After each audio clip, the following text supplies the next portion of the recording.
Job chapter 42, verse 1-17. Then Job answered the Lord, and said, I know that thou canst do everything, and that no thought can be withholden from thee.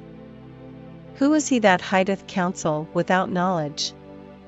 Therefore have I uttered that I understood not, things too wonderful for me, which I knew not. Hear, I beseech thee, and I will speak, I will demand of thee, and declare thou unto me.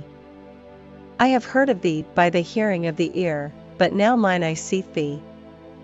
Wherefore I abhor myself, and repent in dust and ashes. And it was so, that after the Lord had spoken these words unto Job, the Lord said to Eliphaz the Temanite, My wrath is kindled against thee, and against thy 2 friends, for ye have not spoken of me the thing that is right, as my servant Job hath.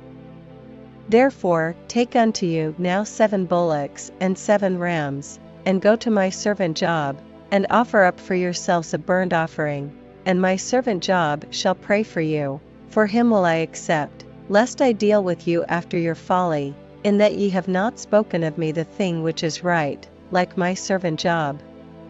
So Eliphaz the Temanite and Bildad the Shuhite and Zophar the Naamathite went, and did according as the Lord commanded them. The Lord also accepted Job. And the Lord turned the captivity of Job, when he prayed for his friends, also the Lord gave Job twice as much as he had before.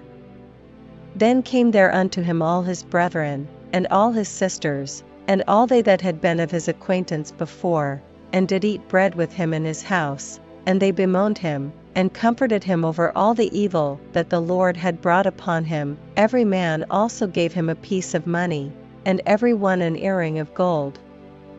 So the Lord blessed the latter end of Job more than his beginning, for he had 14,000 sheep, and 6,000 camels, and 1,000 yoke of oxen, and 1,000 she-asses. He had also 7 sons, and 3 daughters. And he called the name of the first Jemimah, and the name of the second Keziah, and the name of the third Keren-happuch.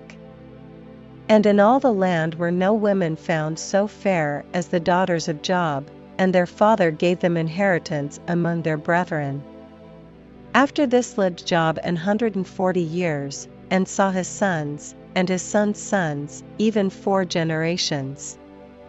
So Job died, being old and full of days.